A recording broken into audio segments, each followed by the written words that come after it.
Good morning সবাইকে। তো ঘুম থেকে উঠে দিনটা শুরু হয়েছিল যেরকম সবার শুরু হয়, নিজেকে ফ্রেশ করা নিয়ে, দাঁত মাজা দিয়ে। মানে কয়েকদিন ধরে শরীরটা খুব একটা ভালো নেই, যেহেতু ওয়েদারটা একটু চেঞ্জ হচ্ছে, ওর জন্য শরীরটা ভালো নেই। কেন জানি ওয়েদারটা চেঞ্জের জন্য মনে হচ্ছে একটু জ্বর জ্বর আসছে, ভালো লাগছে না। তো যাই হোক, তার জন্য সকালবেলা উঠতেও একটু লেট হচ্ছে, আর বাড়িতে থাকলে লেটটা হয়ই। তারপরে দাঁত টাত মেজে ফ্রেশ হয়ে নিয়ে এসে গেছিলাম ব্রেকফাস্ট করতে। মা আর বাবা দুজনেই, কেউই ছিল না, ওরা দুজনেই গেছিলো দুজনের কাজে। মানে মা একটু গেছিলো আমার দিদার বাড়িতে, একটু দরকার আছে ওখানে, আর বাবা তো যে রোজই সময় বেরিয়ে যায়।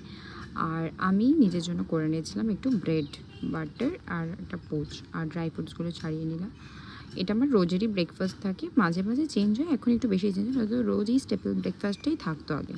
তো এরপরে ড্রাই ফ্রুটসটা খেয়ে নিলাম, তারপরে দুটো ব্রেড, পিনাট বাটার আর সঙ্গে তারপরে বানিয়েছিলাম এই উইংস দিয়ে ড্রাই চিলি চিকেনটা, খেতে খুব টেস্ট হয়েছিল।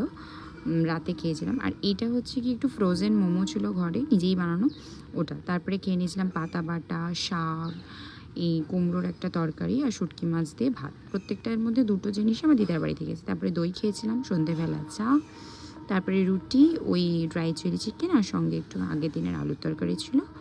বাস, এটা দিয়েই ডিনার সারলাম। টাটা।